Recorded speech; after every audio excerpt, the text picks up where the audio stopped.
আজকের দিনের অন্যতম গুরুত্বপূর্ণ খবর প্রাক্তনের সঙ্গে বর্তমানে সাক্ষাৎ।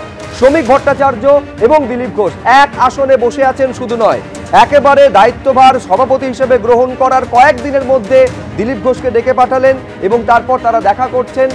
এটাও বলছেন শ্রমিক ভট্টাচার্য 15 দিনের মধ্যে সংঘবদ্ধ বিজেপিকে আপনারা দেখতে পাবেন। আমি দেখাবো ঠিক কি বলেছেন বিজেপির নতুন সভাপতি এই সাক্ষাৎ। দেখুন, আমাদের এখানে কোনো ভেদাভেদ নেই, আমাদের এখানে কোনো বেঙ্গল লাইন দিল্লি লাইন নেই, আমাদের এখানে কোনো নেতার অনুগামী নেই। আমরা সবাই একটা প্রতীকের অনুগামী, আমরা সবাই বিজেপি, আমাদের প্রতীক পদ্ম ফুল।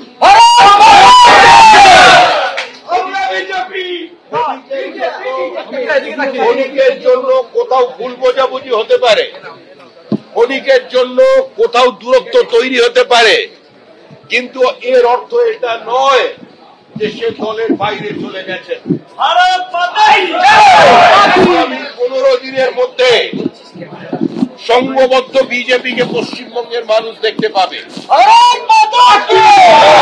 আজকের বৈঠক আমি আবার বলছি বিজেপির কাছে অত্যন্ত ইতিবাচক এবং স্বস্তিদায়ক একটা বৈঠক, ইতিবাচক দিনও বটে। কিন্তু তার আগে দিলীপ ঘোষ কি বললেন দেখুন। আমি বলেছি যে আমি নয়, সমস্ত পুরনো কর্মীরা আপনার সঙ্গে আছে, সবার বিশ্বাস আপনার হাত ধরে আমরা নবান্নে পৌঁছবো। আপনি যা আদেশ করবেন সব কর্মীরা, দিলীপ ঘোষ ও পার্টির একজন সাধারণ কর্মী, আপনার নেতৃত্বে আমরা লড়াই করতে রাজি আছি। বিজেপি নিরন্তর এগোচ্ছে। আর নির্বাচনে কিছু ভালো কিছু খারাপ রেজাল্ট হয়েছে, কেন হয়েছে কি ব্যাপার আমার ধারণা শ্রমিকদা আমার চেয়ে পুরনো পার্টির, এবং আমার যখন পার্টিতে এন্ট্রি হয় আমি রাজ্যের সাধারণ সম্পাদক হই, তার আগে উনি রাজ্যের সাধারণ সম্পাদক ছিলেন, এমএলএ ছিলেন।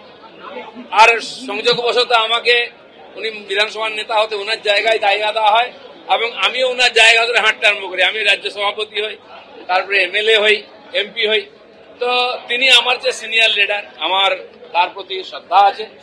তিনিও বলেছেন সবাইকে নিয়ে কাজ করতে হবে, আপনাকে সময় দিতে হবে। তো এরপরে যেমন যেমন যোজনা তৈরি হবে, পার্টির তরফ থেকে আদেশ হবে, আমরা সবাই আছি। আমাদের প্রশ্ন হচ্ছে দিলীপ ঘোষের কমফোর্ট জোনের থাকা কোথাও তৃণমূল কংগ্রেসের কাছে ডিসকমফোর্টের কারণ হবে না তো? আমরা জানি না, কিন্তু তৃণমূল কংগ্রেস কি বলছে। একটা বিরতিতে যেতে যেতে জয়প্রকাশ মজুমদার কি বলছেন আজকের এই দিলীপ শ্রমিক সাক্ষাৎ নিয়ে দেখুন।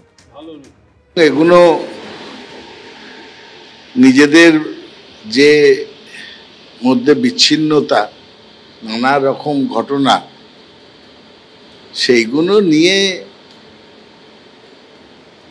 খুনসুটি যেটা বলে না, নিজেদের মধ্যে খুনসুটি, মতান্তর এবং সেইগুলো মেটানোর চেষ্টা মিডিয়াকে সামনে রেখে ছেলে খেলা বলা যায়। রাজনীতি নিয়ে ছেলে খেলা, কোনো সিরিয়াস দল এইসব করে না।